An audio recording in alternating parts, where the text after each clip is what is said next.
കളമശ്ശേരിയിൽ Jaicy Abraham എന്ന സ്ത്രീയെ info park ജീവനക്കാരൻ സുഹൃത്ത് ചമഞ്ഞ് ഒപ്പം കൂടി ക്രൂരമായി കൊലപ്പെടുത്തിയെന്ന വാർത്ത ഞെട്ടലോടെയാണ് നമ്മളെല്ലാവരും കണ്ടത്.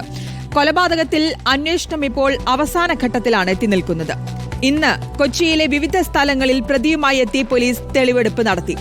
കൊലപാതകം നടത്തിയ കളമശ്ശേരിയിലെ ഫ്ളാറ്റിലെത്തി കുറ്റകൃത്യം പുനരാവിഷ്കരിക്കുകയും ചെയ്തു.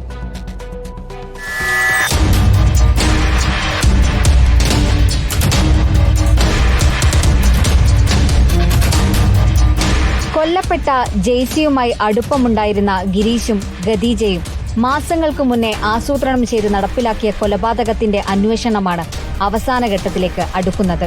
ഇന്ന് കാക്കനാട് തെങ്ങോടുള്ള ക്വാറിയിലും കൊലപാതകം നടത്തിയ ജെയ്സിയുടെ ഫ്ളാറ്റിലുമെത്തിച്ച് പോലീസ് പരിശോധന നടത്തി. കൊല്ലപ്പെട്ട ജെയ്സിയുടെ മൊബൈൽ ഫോണുകൾ ഉപേക്ഷിച്ചത് തെങ്ങോടുള്ള ക്വാറിയിലെന്ന മൊഴിയുടെ അടിസ്ഥാനത്തിലുള്ള പരിശോധനയിലാണ് പോലീസ് 2 മൊബൈൽ ഫോണുകൾ കണ്ടെത്തിയത്.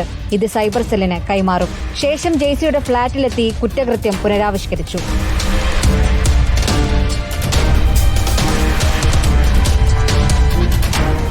കുറ്റകൃത്യം നടത്തിയ രീതി പോലീസിന് പ്രതി വിശദീകരിച്ചു നൽകി.